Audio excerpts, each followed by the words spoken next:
మేము మనస్ఫూర్తిగా కోరుకుంటున్నాం.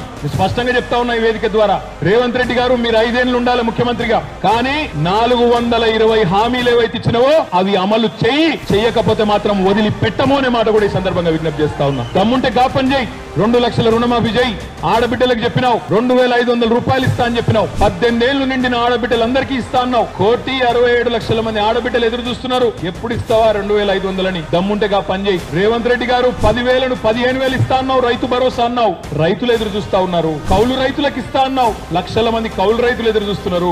రైతు కూలీలకు నెలకు 1000 రూపాయలు ఇస్తా అన్నావు, రైతు కూలీలు ఎదురు చూస్తున్నారు. చేతనైతే గా పని చేయి. ఆటో డ్రైవర్లకు నెలకు 1000 రూపాయలు ఇస్తా అన్నావు, వాళ్ళ కొంప ఉచ్చుకున్నావు. ఆటో డ్రైవర్లు ఇలా రోడ్డు మీద పడి ఆత్మహత్యలు చేసుకునే పరిస్థితి వచ్చింది. చేతనైతే నెలకు 10,000 రూపాయలు ఆటో డ్రైవర్లకి రోడ్డు మీద పడుతున్న కుటుంబాలను ఆదుకో, గా పని చేయి. కేసీఆర్ ఒక ముసలాయనకే ఇస్తున్నాడు, లేదా ముసలవ్వకే ఇస్తున్నాడు, నెలకు 2,000 రూపాయలే ఇస్తున్నాడు. నాకు ఓటేయండి, ముసలవ్వకు ముసలాయనకు ఇద్దరికి ఇస్తా నెలకు 4,000 అన్నావు. దమ్ముంటే నెలకు 8,000 రూపాయలు ముసలవ్వకు ముసలయ్యకు ఇచ్చి చూపెట్టమని చెప్పి నేను విజ్ఞప్తి చేస్తా ఉన్నా. 5 ఏళ్లుండు, నిక్షేపంగా ఉండు, మాకేం అభ్యంతరం లేదు. ఎందుకంటే మేము కూడా కోరుకుంటున్నాం, ఈ పొంకనాల పోతిరెడ్డి గారి మాటలు ఏవైతే నమ్మి ప్రజలు మోసపోయినరో, ఈ పొంకనాలిని ఏదైతే ఆగమైనరో ప్రజలే నిజం తెలుసుకోవాలి. ఎందుకంటే నిజం నిలకడ మీదనే తెలుస్తుంది. ఎవలేందో ప్రజలకు కూడా అర్థం కావాలా.